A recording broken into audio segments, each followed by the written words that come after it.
The views expressed on Skeptically Speaking do not necessarily reflect the opinions of the University of Alberta, the Students' Union, or CJSR. Bring it on! The skeptics await your letter. Your call, tweet, homing, pigeon, whatever.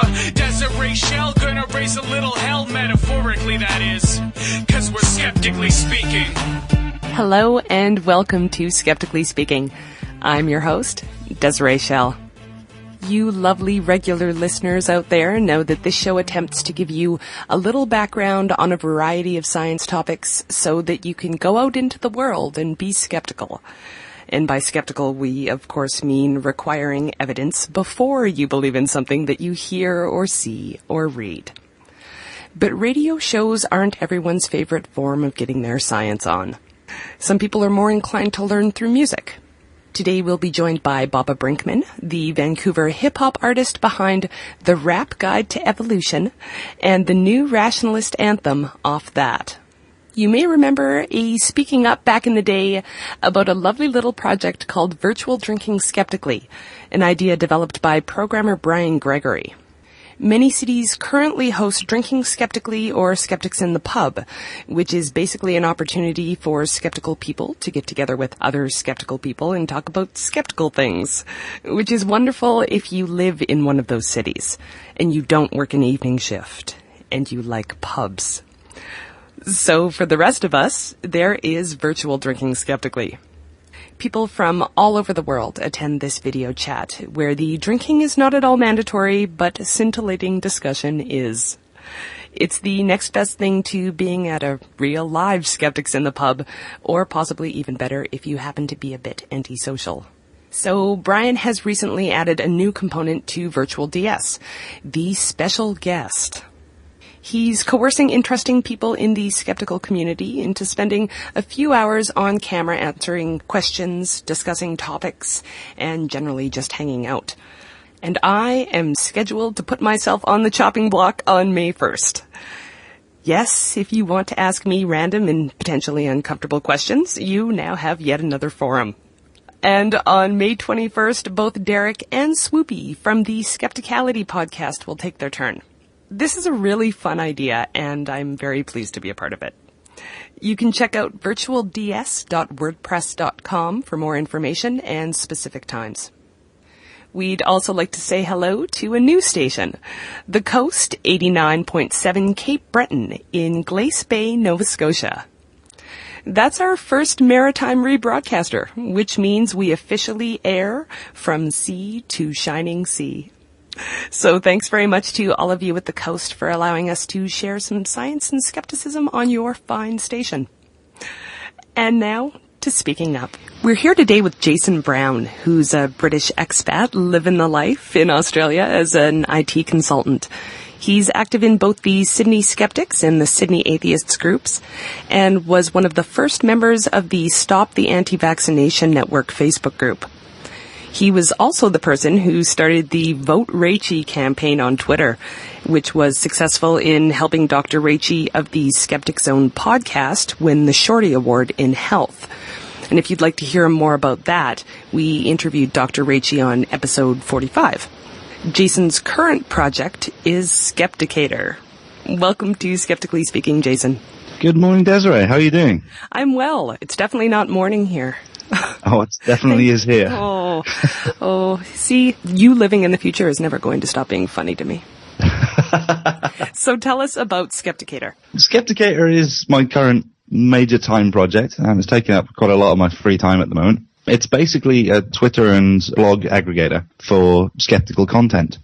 I noticed a while ago that I do a lot of sort of online engagement with the forces of woo, and I noticed it was kind of difficult sometimes to find skeptical responses to some of this stuff. And I figured, since this is what I do for a job, enabling collaboration, I'd build something that would help. So what I'm doing is pulling together 169 at the moment, at the time of our speaking, 169 different blogs, about 5,500 articles at the moment. And I've made them searchable and easily updatable and generally kind of a nice, easy blog aggregator for the skeptic community to use.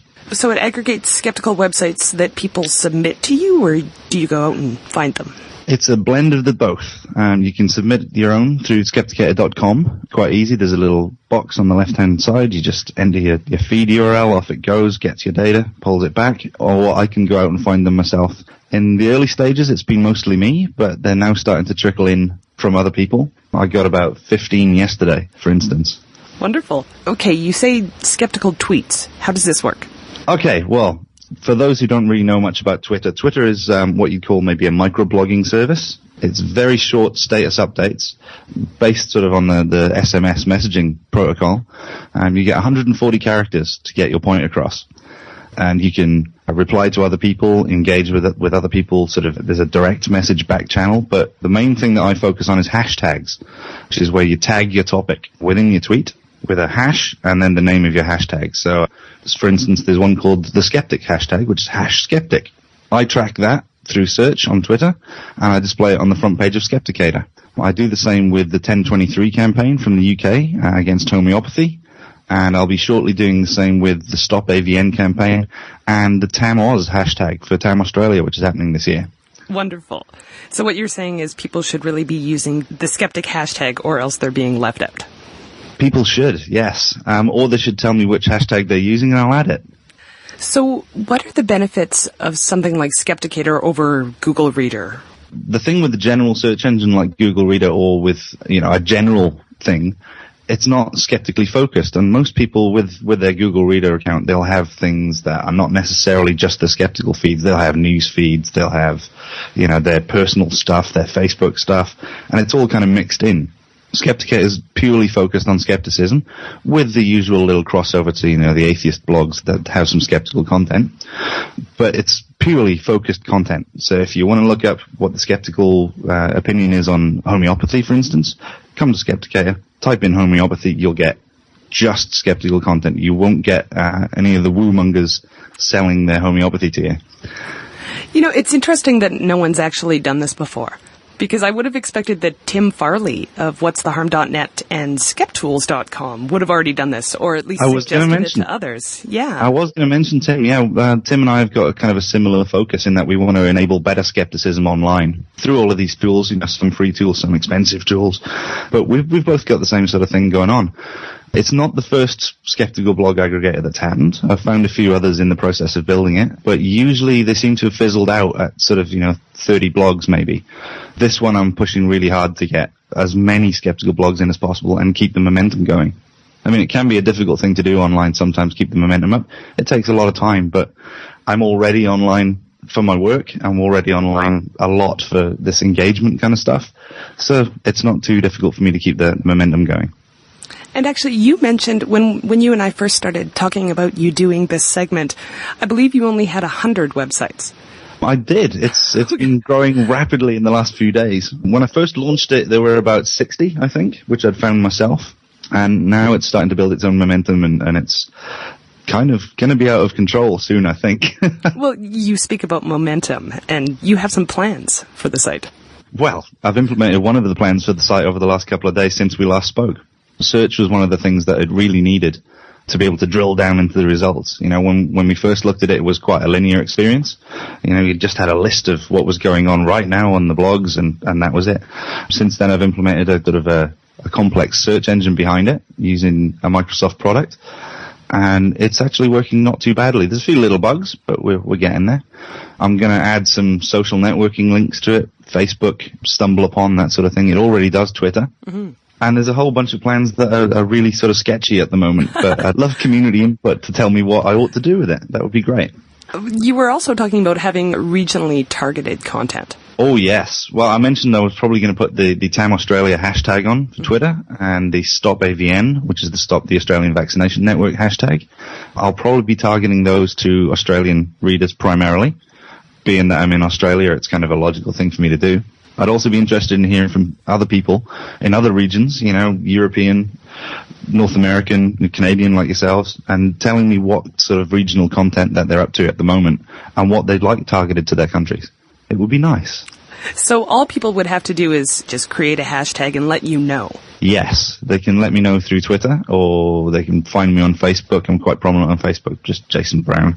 And they can also email me, jason@snacker.co.uk, which is on the bottom of the Skepticator website. Perfect. Thanks for being here, Jason. Thank you. Anytime. So you can check out the project for yourself at skepticator.com, and we'll be right back after this.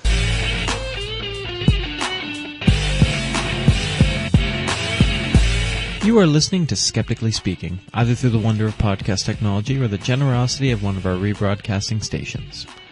Skeptically Speaking is broadcast live out of CJSR 88.5 Edmonton, Alberta at 6 p.m. Mountain Time every Friday. If you're not in Edmonton, you can still hear the broadcast live on our Ustream.tv feed, which you can find by clicking on the Listen Live link on our website at skepticallyspeaking.com. You can also participate in the chat room and submit questions. During the week leading up to each show, you can find information on the upcoming episode and guest, and submit a question to be asked on the air. You can also subscribe to the podcast on iTunes.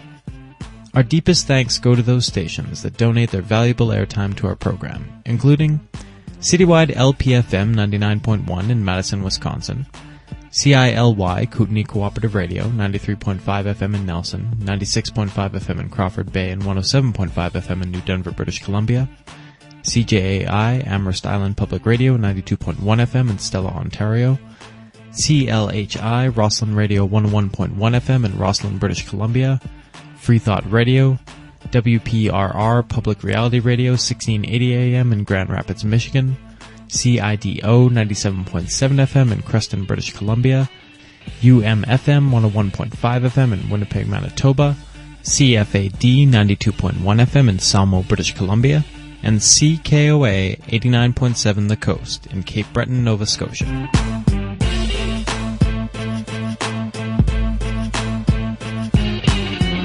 Welcome back to Skeptically Speaking. I'm your host, Desiree Schell.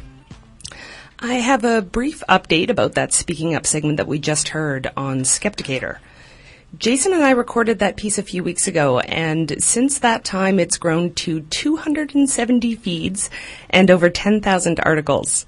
He's also created a mobile device site which is up and searchable. The man is on fire. Again, check out the Skeptical News Aggregator at skepticator.com for all your skeptical news aggregation needs.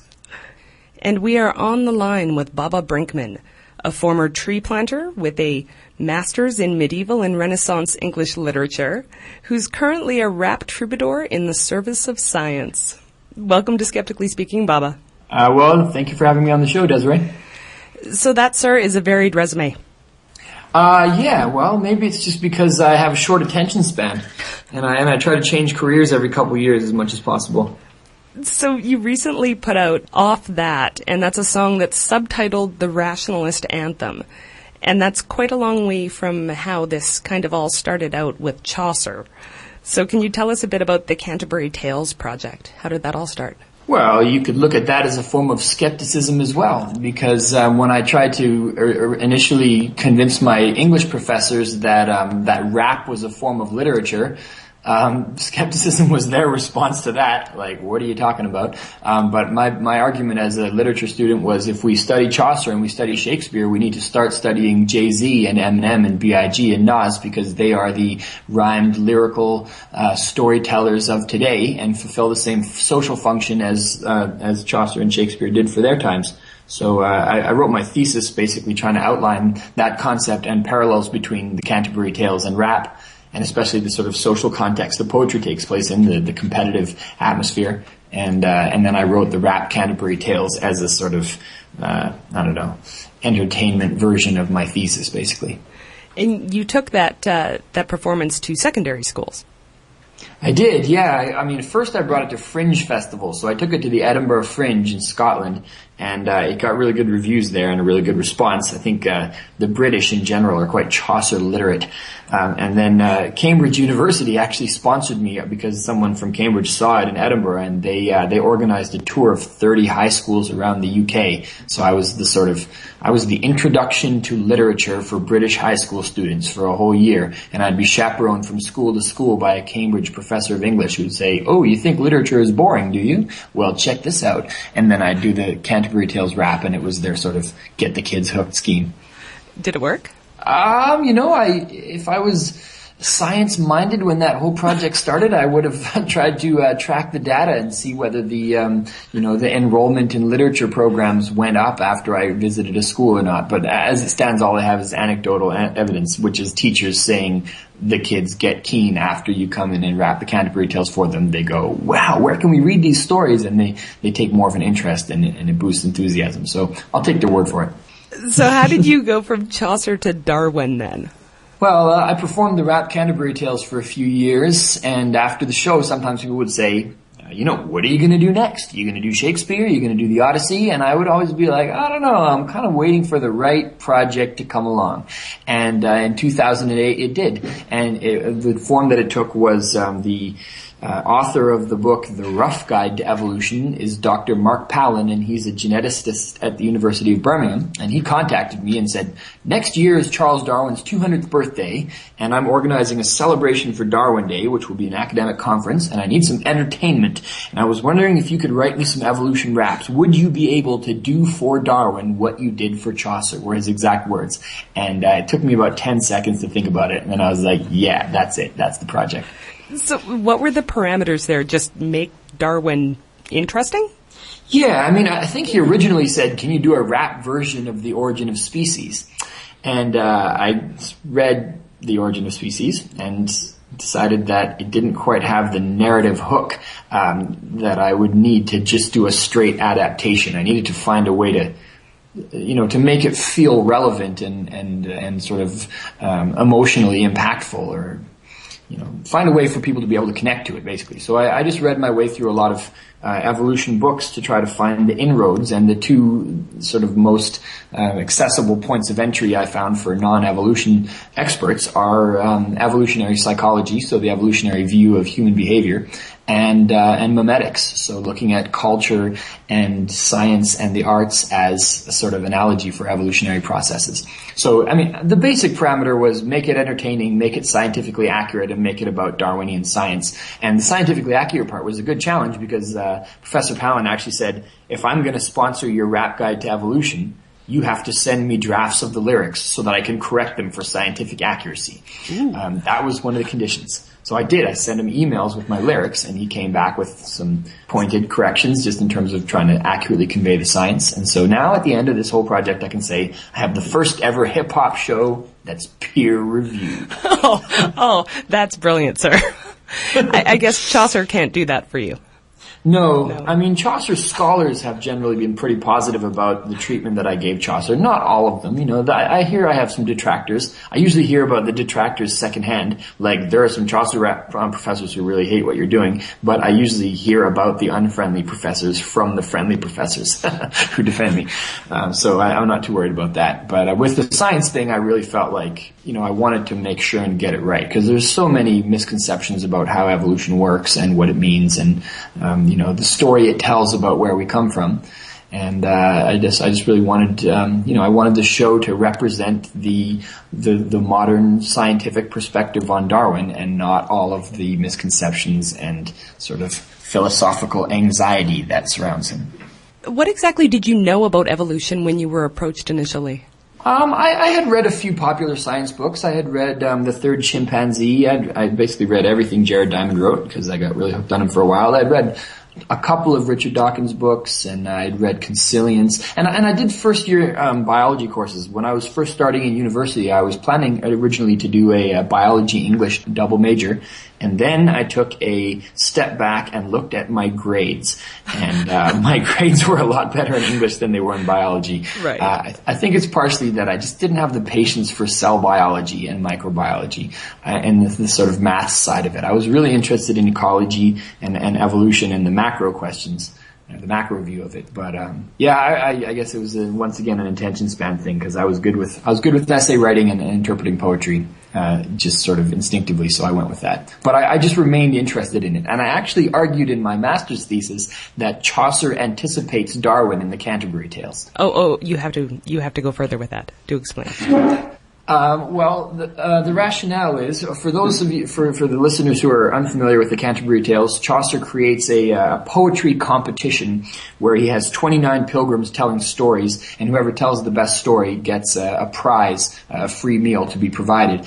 And each of them has a very different style of telling their tale, and the way the judging happens is there's a host that is the sort of, the first responder and the one who makes the call as to which are the good stories and which are not, but also the other pilgrims become this sort of active feedback, and they interrupt some of the stories. If they don't like the story being told, they'll sometimes there will be like a hostile takeover by the audience, and they'll tell the speaker to shut up. So then I thought, well, the three essential qualities of evolution are variation, heritability, variation, selection, and heritability. So there has to be variation, there has to be differences, and those differences have to have consequences, and those differences have to be heritable in some form. And Chaucer really seems to have emphasized variation and selection and heritability in the Canterbury Tales. Variation of style, because the techniques and sort of approaches and choice of rhyme versus alliteration versus prose are on display in the Canterbury Tales. Selection happens when the hostile audience promotes some of the tale tellers as very adept and tells others that they're horrible and they need to shut up. And heritability as the sort of passing of tales on through adaptation and translation. So I think Chaucer really intuited the cultural process of evolution, but didn't connect it to the way organisms evolve in the natural world, whereas Darwin was the one who recognized a very similar pattern that was going on in nature through differential survival. And so I think they had similar kinds of minds, but Darwin was better poised to, as a naturalist, to recognize how far that equation can go in terms of explaining where things come from, whereas Chaucer just figured it out as, this is how poetry works in society. You have just blown my mind, sir. That's it took a little convincing to try to pass that by the oral defense of my English thesis, because biology is not always the most popular subject with English professors. But I think medievalists tend to be more sympathetic towards it than postmodern literature profs. So anyway. It stayed in there, and I got an A.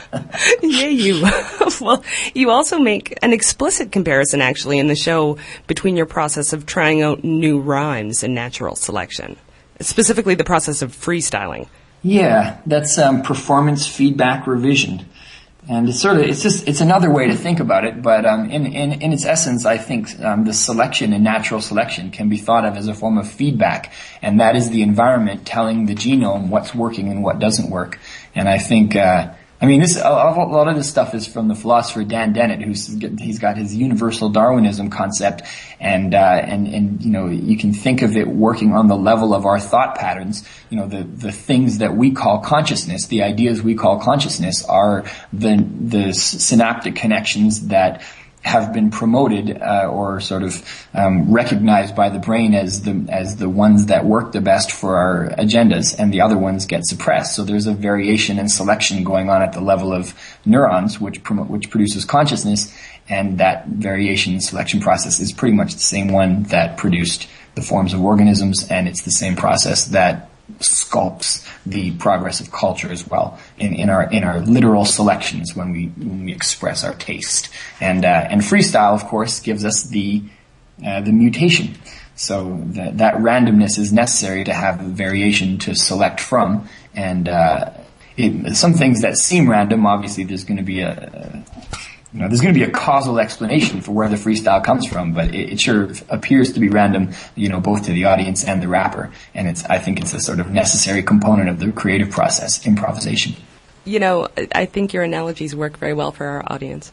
Well, that's because they're also Homo sapiens, so they can't help but relate. Ooh. You also remix songs to create new songs. I'm just wondering, can you make an evolutionary parallel out of that as well? Biomimicry may be a good one. Okay. I hadn't actually thought about that before, but if you've got a harmless species of fly that's mimicking a wasp in order to deter predators, maybe that's the equivalent of a middle-class Canadian white academic doing a sort of gangster rap satire in order to make a point. Although I don't think many people take the sort of gangster rap remixes I do very seriously as an actual deterrent threat, even if the originals that I borrowed the concepts from were meant as deterrent threats. Don't mess with me. Audience, if you would like to draw your own totally oversimplified evolutionary parallel with us, email live@skepticallyspeaking.com or tweet Skeptical Radio. We have a chat room question, actually. This is from Dr. Lannis. He asks, what are the best rhymes for phenotypical and eukaryote? Well, I haven't actually written any, but I could be like, if you don't believe that I'm a good rapper, then don't be so cynical, because you can listen to the way that I express it when I'm phenotypical. Okay. And, wait, what was the second one again? Eukaryote. Okay. So learn as much as you can about creationism and then do what you can personally. You bury it, because it needs to be suppressed like a digested eukaryote. That right there is a new rhyme. It's freestyle. That was a new variant. Beautiful. Okay, let's go back here. When was the first time that you actually performed this live? The Rap Guide to Evolution, the first time I performed it live was in Cambridge, because Dr. Palin organized not just a single show for Darwin Day, but a sort of Darwin Day tour. And we did one show at Cambridge at the chemistry department lecture hall, which was just sort of advertised in the university community. And then and one show at the University of Central London, and one in Shrewsbury, near where Darwin grew up, and one at the University of Birmingham, which was sort of the main event on his birthday on February 12th. So Cambridge was the first shot. And the response was? The response was really positive once I got going, but I think I get the same thing all the time. People can see a 5-star review of the show and hear people rave about it, and they're still going to sit in the crowd and be like, okay, chances are this is going to be horrible. I think of myself as a sort of cultural extremophile, because I dwell in environments of extreme hostility at all times. Being a white Canadian rapper with evolution as my subject, people just think it's going to be a joke or a gimmick, and then I get to have the fun of converting them in every show. And you wouldn't believe how often I hear people being like, "Oh my God, that performance was amazing. I mean, I really had low expectations. I thought it was going to be horrible. No offense, but you blew my mind." And I don't really take offense to that, because it's to be expected. And yeah, the crowd in Cambridge were skeptical as well. But one thing that was great about it is that there was a writer from Science magazine there, and he loved it, and he blogged about it and wrote this whole thing up on Science magazine. So after the first performance, within 24 hours, I had a quote from Science magazine saying, this will do more to convince your students or convince young people of evolution's validity than any BBC documentary. He combines the confrontational manner and evolutionary expertise of Richard Dawkins with the lyrical sophistication and satirical bite of Eminem, and da-da-da. Just all these really amazing, great quotes, which then I could use to sort of reach out to professors of biology and organizers of festivals and other people to say, give this a chance, because look what Science magazine said about it, which was just a total stroke of luck, because there were like 20 people in the audience in a big lecture hall, very poorly attended show, rainy night in Cambridge, no reputation to speak of, but one of them turned out to be a great proliferator of the concept. I was trying to think of this in terms of a Venn diagram earlier on. Science people and hip-hop people. How much overlap is there between those two circles? Well, I think there's a lot of people who grew up on hip-hop who didn't end up getting a career in the hip-hop industry. And I think a lot of those people ended up working in science. So, there's rap fans taking over all the jobs in the world right now. It's a generational thing. When I was an undergraduate, professors were not sympathetic to rap, and now more and more professors are sympathetic to rap. And my experience with that is in literature departments, but I don't see why that wouldn't be the case with science departments as well. Rap is a medium. Rap is a way of expressing ideas, and those ideas can be about anything really. You just whatever you're keen on, you can channel. So. In a way, I'd say science is quite similar in that respect, because there's not really anything that you can't shine the light of science on. And on that note, I'd like to give people a chance to hear what the heck we're talking about. So we're going to hear Natural Selection from the album Rap Guide to Evolution by Baba Brinkman. Whoever is led to believe that species are mutable will do good service by conscientiously expressing his conviction. For only thus can the load of prejudice by which this subject is overwhelmed be removed. So what you know about natural selection? Go ahead and ask a question and see where the answer gets you. Try being passive-aggressive or try smashing heads in and see which tactic brings your plans to fruition. If you have an explanation in mind, then you're wasting your time, because the best watchmaker is blind. Takes a certain base kind of impatient mind to explain away nature with intelligent design. But the truth shall set you free from those useless, superstitious beliefs in a literal Adam and Eve and that Edenic myth, because their family tree is showing some genetic drift. Take it from this bald-headed, non-celibate monk with the lyrical equivalent of an elephant's trunk. It's time to elevate your mind state and celebrate your kinship with the primates. The weak and the strong, who got it going on? We lived in the dark for so long. The weak and the strong, Darwin got it going on. Creationism is dead wrong. The view which most naturalists entertain, namely that each species has been independently created, is erroneous. Okay, it's time to reveal my identity. I'm the manifestation of tens of millions of centuries of sexual selection. Best believe I'm the best of the best of the best of the best of generations of competitive pressure genetically. But don't get upset, cause we got the same pedigree. You and I will find a common ancestor eventually if we rewind geological time regressively. And I could say the same for this hibiscus tree, and this lizard, and this flea, and this sesame seed. And if you still disbelieve in what your senses perceive, I could even use this rhyme as a remedy. Cause there's so much variation in the styles in this industry, and differential survival when the people listening decide what they're into and what really isn't interesting. You could thrive like Timberlake on a Timberland beat, or go extinct like Vanilla Ice and NSYNC. It's survival of the fittest, but fitness is a tricky thing. It changes from place to place, from winter to spring. But the real question in this social scientific simile is heredity. Whether we inherit our techniques from our predecessors or invent them independently. But then we're talking memes, and that's a different thing. Richard Dawkins, can I get a proper definition, please? The weak and the strong, who got it going on? We lived in the dark for so long. The weak and the strong, Darwin got it going on. Creationism is dead wrong. The weak and the strong, who got it going on? Whoever leaves the most spawn. The weak and the strong, Darwin got it going on.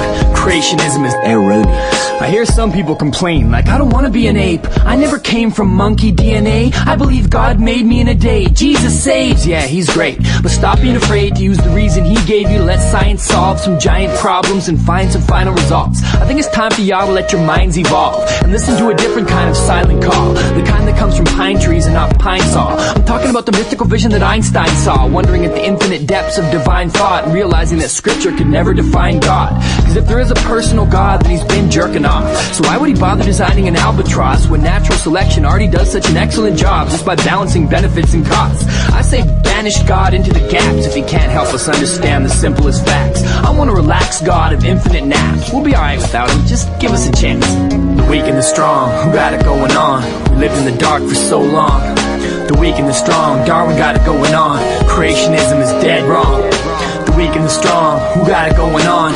Whoever leaves the most spawn. The weak and the strong, Darwin got it going on. Creationism is dead wrong. Dead wrong. See, everybody's always talking about, do you believe in evolution? Do you believe in creation? Nobody believes in evolution. You either understand evolution or you don't. It's nothing to believe, something to perceive, feel, experience.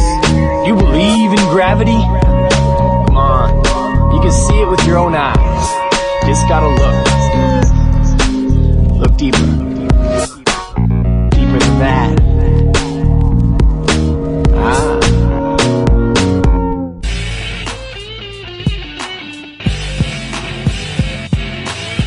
On the next episode of Skeptically Speaking, we talk to Sherman K. Stein, mathematician and author of Survival Guide for Outsiders, How to Protect Yourself from Politicians, Experts, and Other Insiders.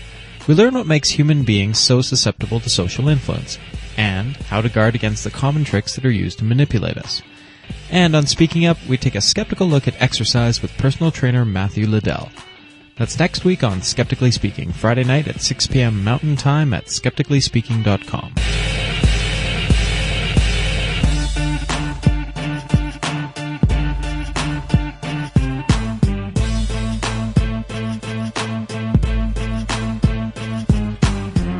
Welcome back to Skeptically Speaking. I'm your host, Desiree Schell. We're joined today by Baba Brinkman, artist behind the Rap Guide to Evolution and the new Rationalist anthem off that. And let's go to a question from the website. Do you think that your experiences as a tree planter gave you a love of the natural world and a deeper understanding of evolution? Or is it more difficult because you were hanging around with hippies? That's from Carrie in Vancouver. Well, I think it gave me definitely an appreciation for the natural world, and I when I was a tree planter, I liked to try to be out there as much as possible with my eyes open and sort of take it all in. No naturally selected bear encounters or near-death experiences to speak of, really. But yeah, hanging out with a lot of hippies does immerse you in the world of woo and spiritualism and homeopathy, and the alternative views are richly represented in that world, and so I think it took making a bit of a break from that psychologically to get skeptical for me. And we have a question from the chat room. This is from Zen Monkey. Question is, do you enjoy MC Frontalot and Nerdcore? Do you consider yourself part of Nerdcore? I'm not extremely familiar with it. I'm familiar with the existence of Nerdcore, and I've listened to MC Hawking a bit, and I can't really say that I know any of MC Frontalot's songs. My general impression of Nerdcore is that it hadn't really matured artistically when I was listening to it.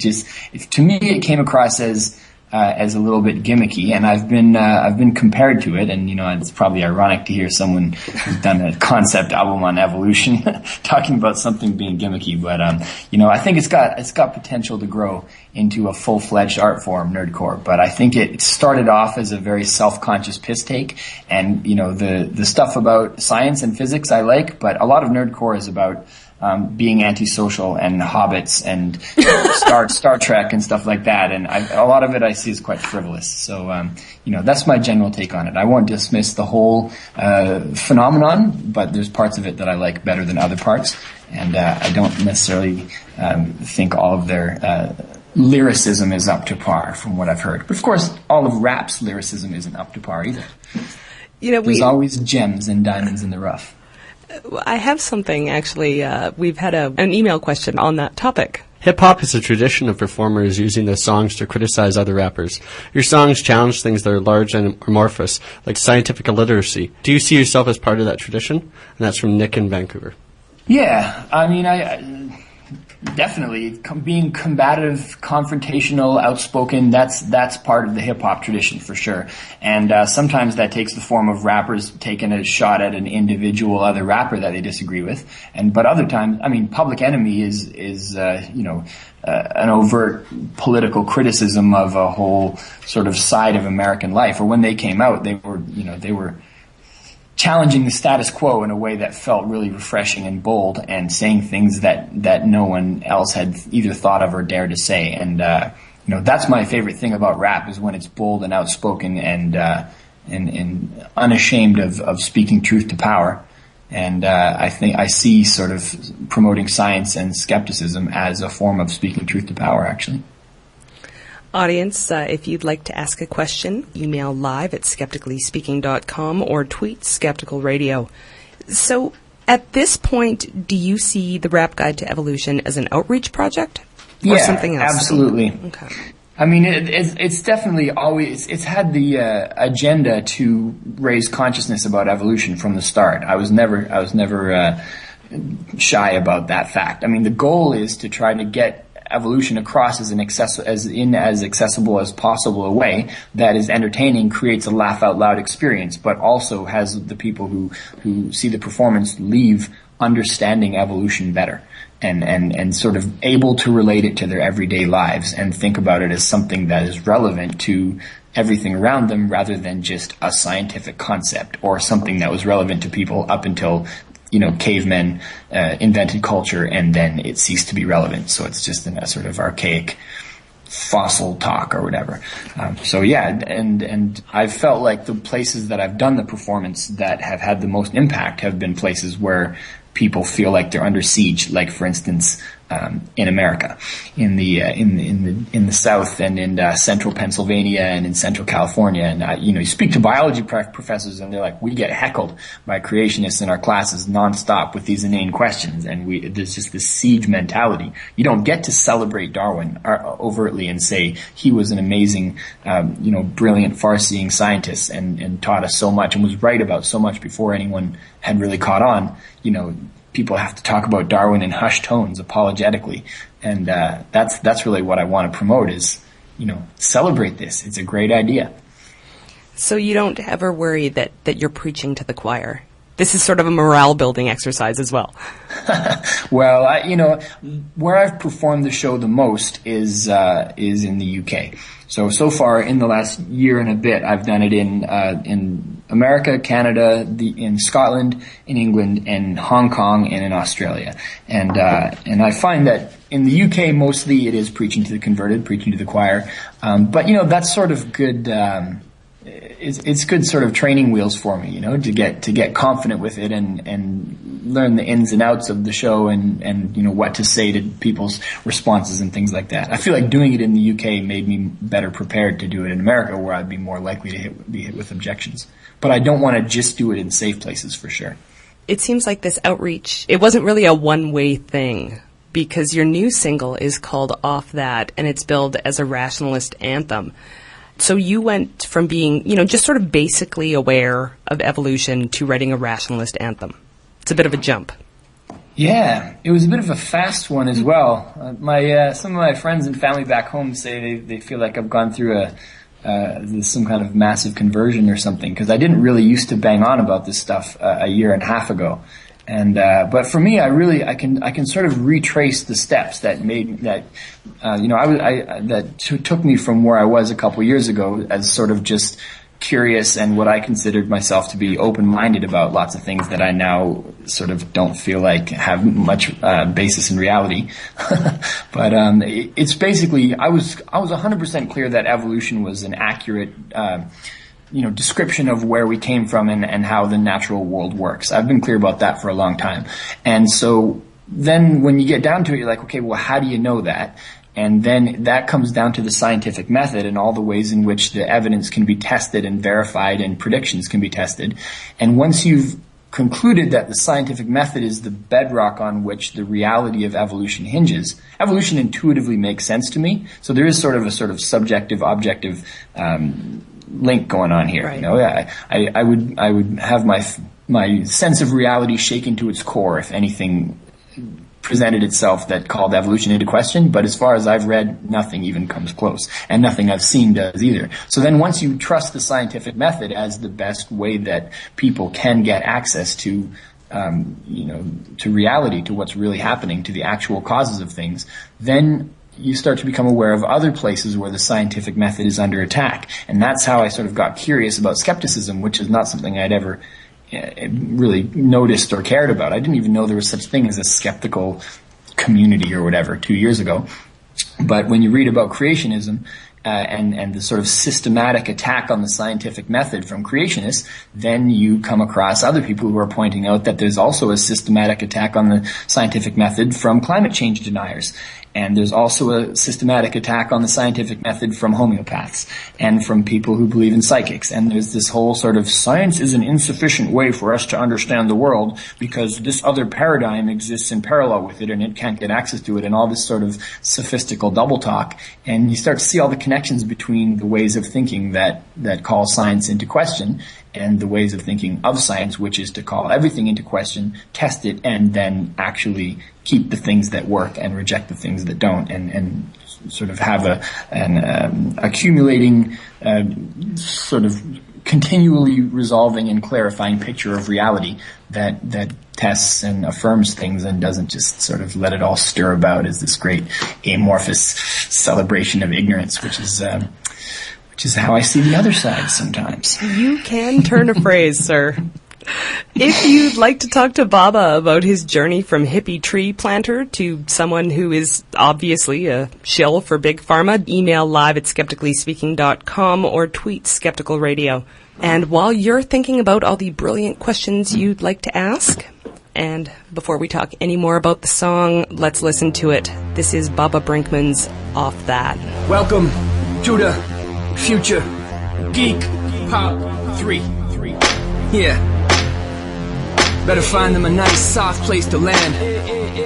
As they sound high, they're coming down. Find them a nice soft place to land, right? Pseudo-scientists, pseudo-mystics, come on now. Pseudo-psychics, come on now. It's all pseudo, come on now. It's all pseudo, come on now. It's all pseudo, come on now. I want tomorrow to be better than yesterday. That's why I'm all about technology. So if you say slow it down, I'ma say fast forward. And if you want the benefits, but not the process, then you're hypocrites. Everybody's wish list is for new toys and tools and better medicines. And you can have this wish, just ask the methodological naturalists. And if your spouse gets sick, consult professionals, never know this is. Deep down you all know this. Jay-Z thinks I had to borrow this to make sure tomorrow is filled with a bit less moronic. Whatever scientists can discover, you want that. When it's justice and life and death, you want facts. When you feel threatened by science, it's all bad, and you can't bring the future back. Mysticism and pseudoscience, we off that. Placebo effects and magic are off track. Religion and superstition, we off that, cause you can't bring the future back. Tell them fools get off me. Fraud, we off that. Quacks, we off that. Homeopathy, hell yeah, we off that. If you still on that, you should read Bad Science and Trick or Treatment, they're not bad. This ain't black versus white, it ain't east versus west. It's about the scientific method against myths. It's colorblind justice and double-blind tests. So you can't make claims if you lack evidence. You say it suits me best, but you haven't ruled out those placebo effects. And it's sadistic to peddle false medicines to poor sick kids. And yes, it's been tested. Prayer doesn't work against illnesses. Well, drugs as you want, trying to use magic wands and a rock to detect bombs.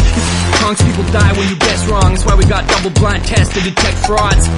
The same with homeopaths and psychic mediums and other phonies and quacks. Whatever scientists can discover, you want that. When it's justice and life and death, you want facts. When you feel threatened by science, it's all bad, and you can't bring the future back.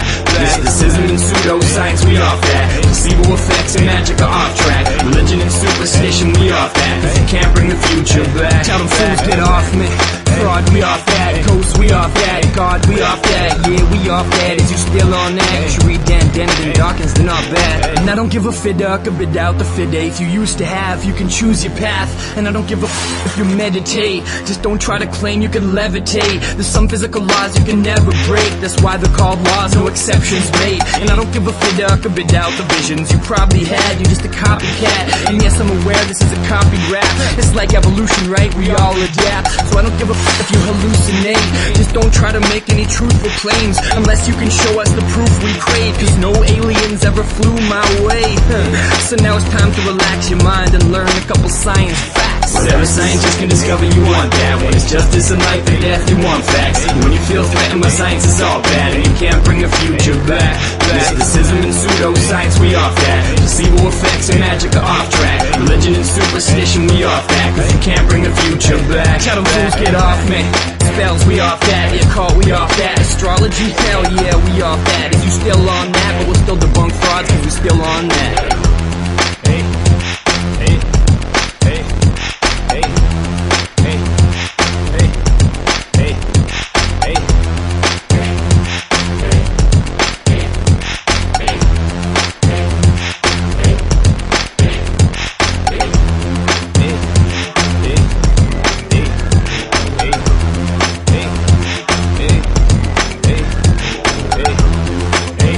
Welcome back to Skeptically Speaking. We're here with Baba Brinkman. So, Baba, in Off That, just so you know, I've listened to this song way too many times now. I am absolutely addicted to this song. And my favorite line is, if you want the benefits but not the process, then you're hypocrites. Can you just explain that? Well, I mean, it's not. I'm definitely not the first one to make this point, but I think a lot of people who dismiss science or attack it or, want to undermine it in some way also enjoy huge benefits from it and aren't willing to give up those benefits and don't think of the benefits that they get from medicine and from technology as having anything to do with the thing that scares them so much. So, homeopath, a creationist, a climate change denier, perfectly happy to take all of the benefits of science until science, says something that seems threatening or inconvenient to them, and then it's all about how, scientists, they can't tell us about anything about how the world is, but they sure can offer some nifty solutions when we need them. And I do see that as a form of hypocrisy. It's sort of, take it when it works for you and reject it when it doesn't, but don't recognize that there's the same process providing the benefits as providing the scary side. So do you think a song like Off That, which touches briefly on a bunch of different pseudoscience and other topics, do you think it has a different effect on people than the Rap Guide? It's a lot more combative than the Rap Guide is. I think Off That has given people the impression that I'm sort of a ranty, angry atheist, which is something that I can play that role if I need to. But the Rap Guide is much more sort of a celebration of Darwin and is much more on the positive. But Off That, I think a big thing that inspired Off That for me was the book Bad Science by Ben Goldacre. I didn't really feel indignant about pseudoscience. I just thought it was silly before, until I read Bad Science. And Ben Goldacre is so good at pointing out all the ways in which irrationality and the dismissal of the scientific approach to medicine, evidence-based medicine, is costing lives, causing huge amounts of suffering, causing just people to die from things that are so preventable and so straightforward. And the degree to which we can make evidence-based medicine the standard is the degree to which we can alleviate huge amounts of suffering and death. And that's just a really simple, straightforward presentation of all the evidence and facts around that in Bad Science. So, that book made me sort of mad and angry and up in arms, and I know that was his intention. He's being polemical, and it really did work. So, I used to be like, we'll let the people who really feel strongly about this trivial issue fight it out. And then when I read that book, I thought, all right, it's actually a moral imperative to speak up on this, for me anyway. So that's why I wanted to make the song Off That, and why, when it comes up, I do feel like I need to speak out on it. Do you feel that you have sort of a moral obligation to write a rallying cry for rationalists? Well, I think if I didn't, I would have been morally. It's not the case that I would have been morally derelict if I had failed to. But on the other hand, I felt like I was in a strong position to, because of that's sort of my job. I'm a popularizer of, academia and complex ideas. So Canterbury Tales, evolution, skepticism, whichever one comes across my desk next, and I say, everybody needs to know about this. When I read the Canterbury Tales, all I thought was, how come everyone doesn't know these stories? They're so relevant and so interesting. And, same thing for the theory of evolution. It just baffles me that people are still feel like it's controversial, that's where the natural world was formed, through natural selection. And it's the same thing with skepticism, especially with evidence-based medicine. It's just, everybody should read Bad Science, and everybody should read Trick or Treatment, and it's time to, out with the old and in with the reality based when it comes to people's health. That's when there's actually, if there's no stakes involved. This is the thing, when people talk to me about, religion, spirituality, the belief in the supernatural, as long as there are no stakes for anyone, then believe what you want. As soon as there are some stakes in terms of someone's health, someone's life, even someone's time, then, that's when we start to measure what are the costs of the beliefs that you have, and is it worth holding them, even if they make you feel good, with the knowledge that, that people can be harmed by them. We have a caller. It's Dave from Edmonton. Hello. Hi. Hello. Go ahead, Dave. So I just had a question for you, Baba. I'm just wondering what your thoughts are on Thomas Kuhn, if you have any, just about the idea of scientific paradigm shifts, and that maybe like the structure of science isn't as straightforward as it seems, where it's like we have this thing that we should get behind and support. Actually what we have is something that's kind of like socially constructed and something that is problematic, but it's the best we've got, right? So.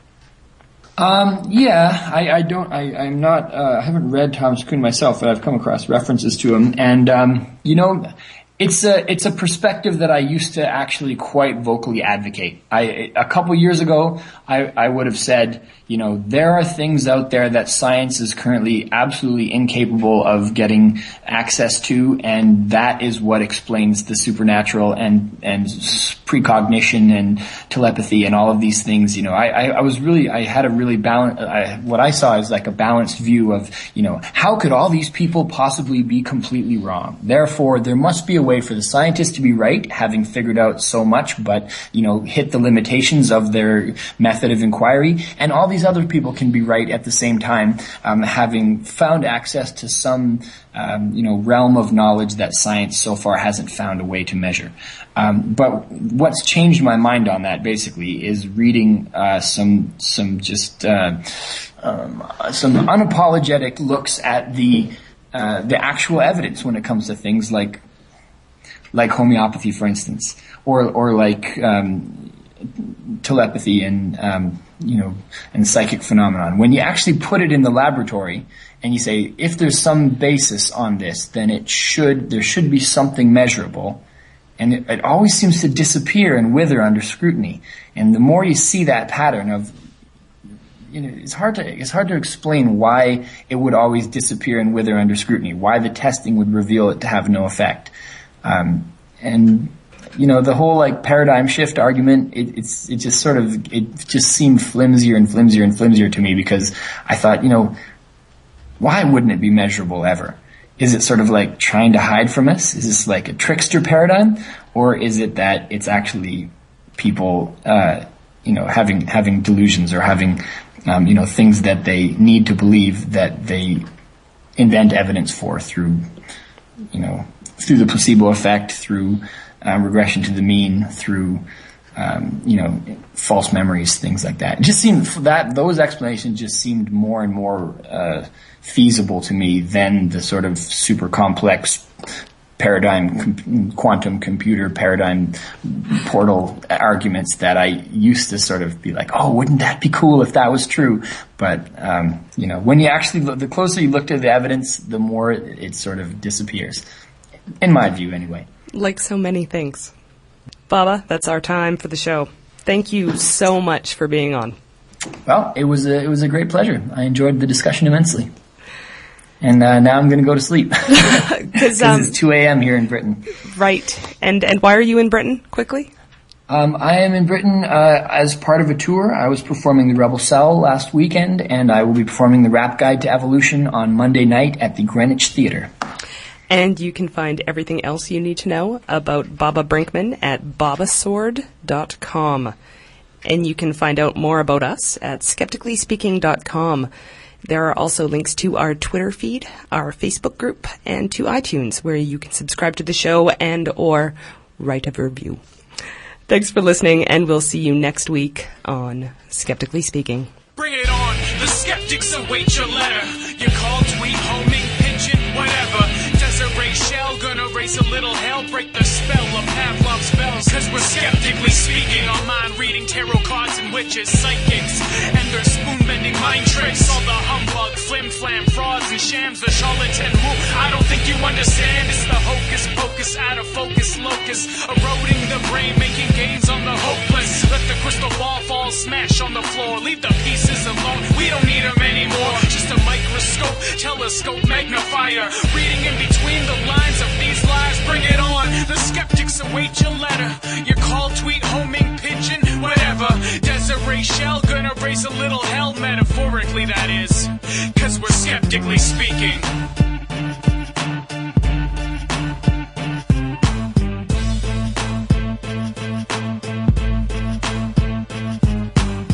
On Skeptically Speaking, we discuss a wide range of skeptical and science topics with a variety of experts. But I'd like to remind you that you, yes, you personally, are invited to join us on air every week for Speaking Up. Because let's face it, outreach is a part of skepticism.